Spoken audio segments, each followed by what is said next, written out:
et non pas nous manipuler, finalement. Oui, mais c'est pas facile d'aller convertir des jeunes qui écoutent de la musique métallique. Ah, mais tu sais, il y a pas que les jeunes, c'est ça aussi. Finalement, s'il y avait que les jeunes à prévenir. Les jeunes sont notre futur, et c'est Hitler a dit, si tu possèdes les jeunes, tu possèdes l'avenir. C'est vrai, mais en même temps, je pense que c'est par nos jeunes qu'on va réussir à lever la tête demain. Je pense que c'est eux qui nous montreront un exemple de courage, je pense. Ah, ils sont des années en avant de nous, parce que moi, je sais que, par expérience, enfin, qu'en une année, on en vit au moins 3 ou 4 ces temps-ci. C'est comme si on comparait aux années 60, 70, peu importe. On vit 2 ans dans une, si c'est pas 3. Le temps est comprimé. On rentre dans la 4e dimension et bientôt dans la 5e. Ouais, mais il y a un effet d'implosion, hein, qui fait que, bon, il y a un effet de compression. On a un effet de compression. On la ressent, cette compression-là. On fait 2-3 coins de rue, on va acheter quelque chose, on se retourne, on revient. Mon Dieu, on a perdu déjà 1h30, ça n'a pas d'allure. Et puis, c'est ce sentiment-là que beaucoup de gens ont. On fatigue à rien. C'est une autre raison des chemtrails. C'est que les chemtrails, le barium, on l'a découvert récemment sur Internet, pour ajouter au dossier, si tu veux, des chemtrails, c'est que le barium a un effet de dissocier l'hypothalamus, l'hypophyse, de la pituitaire. Donc les gens vont avoir de moins en moins de notions de ce qui est vrai ou de ce qui est réel ou irréel. Et c'est ce qui est exactement... Et si tu embarques CNN, les réseaux d'information qui nous gavent de nouvelles toxiques et absolument bidons, comme un film. C'est exactement un film. C'est ça la matrice, dans le fond. Mais regarde les gens qui y croient. Toi puis moi, on passe pour des hurlus-berlus lorsqu'on leur dit que, bon, tout ça, c'est toute des faussetés, c'est un film, c'est un film. Et même les grands sages nous l'ont dit, la réalité que vous croyez réalité n'est que Maya. C'est clair. Ils parlaient de la matrice, on l'appelle la matrice aujourd'hui. C'est exactement ça. Ou alors l'illusion, mais c'est vrai que par rapport à ce genre de manipulation, on le voit déjà autour de nous par rapport aux ondes qui nous entourent, toutes les micro-ondes, toutes les ondes radio. Et déjà, on voit que c'était la première marche depuis bien longtemps pour nous asservir dans un espèce de non-conscience, dans une espèce de no-conscience, tu vois. Et c'est vrai que, en effet, là maintenant, c'est tout autour de nous. C'est pour ça que je pense qu'on arrive à un moment où le choix doit être pris. Maintenant, je pense que ça doit faire 50 ans qu'on est en train de se faire manipuler, on va dire. Et maintenant, on arrive à un moment où, dans les 5 prochaines années, on va faire un choix sur le fait de vouloir continuer dans cette pseudo-réalité-là, ou alors de vouloir essayer de libérer les chaînes de notre esprit, quoi, tout simplement. Je pense que c'est un travail de conscience qu'on a à faire, et on le fait petit à petit, en fait, pour essayer de sortir de cette manipulation. Mais c'est de choisir entre la pilule bleue et la pilule rouge. Je vais prendre la rouge, tu sais, celle qui est dure, mais qui est la réalité. Mais qu'est-ce que ça veut dire symboliquement? Qu'est-ce que ça représente pour toi? C'est très fort. Moi, j'ai mis le doigt sur quelque chose. Ces pilules-là, ça symbolise quoi? C'est symbolique, un petit peu. Je veux ou je ne veux pas. Exactement. J'ai peur ou je n'ai pas peur.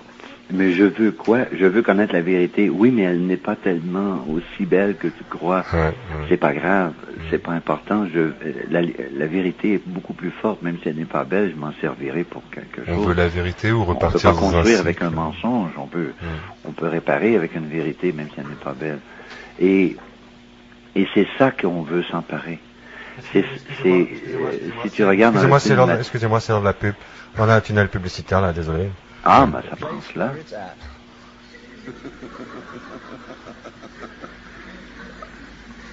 Is simply here and now. Voilà, merci.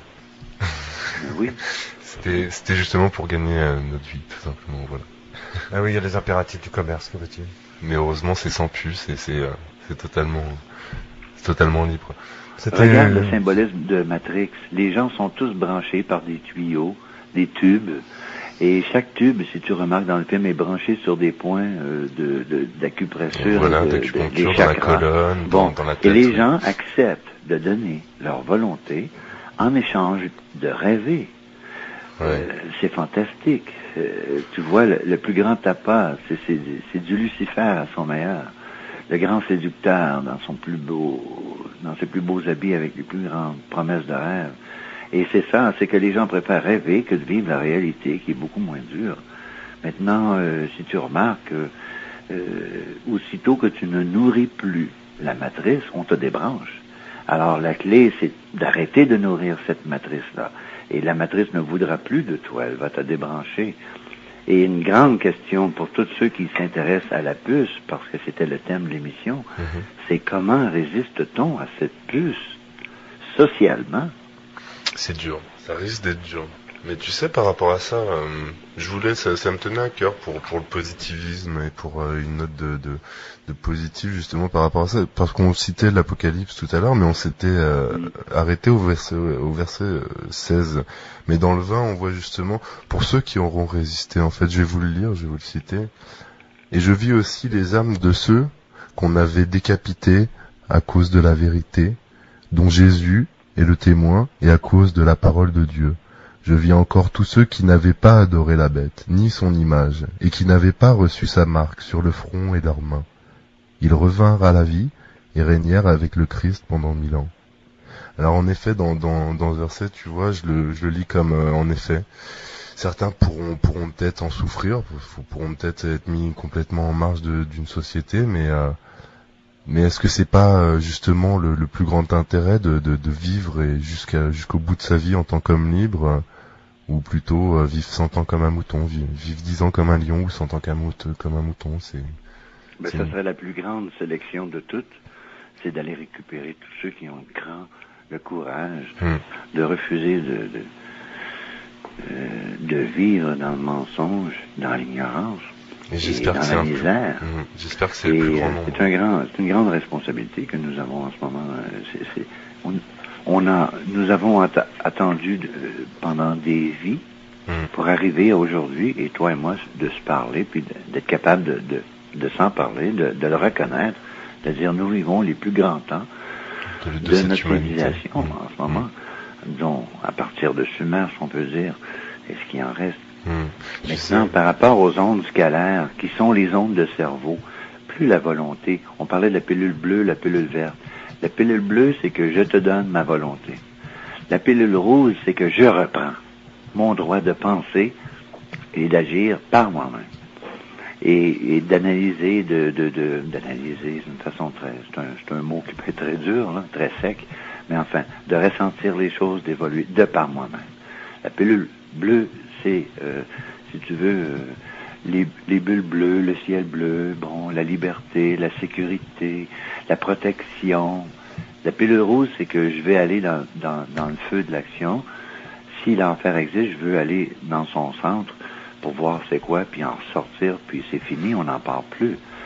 C'est comme l'expérimentation totale de l'âme qui vient expérimenter le bien, le mal, le dur, le chaud, etc. Mais est-ce qu'on n'y est pas déjà dans cet enfer quand on parle justement de tous ces micropuces qui sont déjà autour de nous, dans notre poche, avec un portable, qui nous envoie des micro-ondes, tout ce qui nous entoure, ces ondes alpha qui sortent de nos écrans de télé, cette manipulation, et puis maintenant de ce qu'on est en train de parler, justement, d'un implant qui serait dans le corps humain.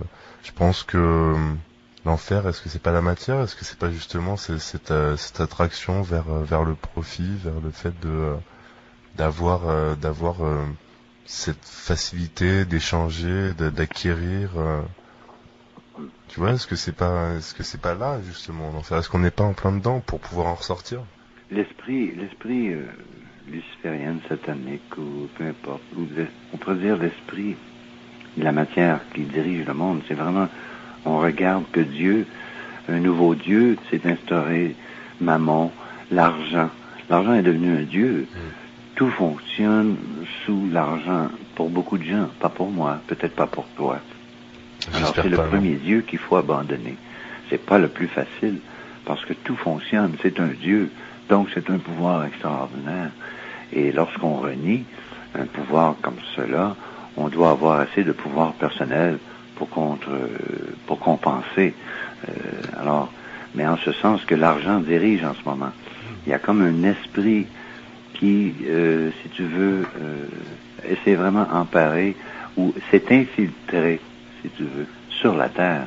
Ça me fait penser un peu symboliquement à la guerre, la bataille, la fameuse bataille entre, Georges et le dragon, Saint-Georges et le dragon, mais si tu veux aller reculer plus loin, Saint-Michel et le dragon. Hein? Et il a gagné, il a pris le dragon, le précipita sur la terre. Merci, Saint-Michel. Le précipita le dragon sur la terre et dit, tiens, c'est là toi tu vas habiter. Alors, symboliquement, c'est que mais il y a quelque chose aussi qui dans l'histoire très factuelle, parle d'une engeance reptilienne qui nous précède et qui veut retourner à la maison.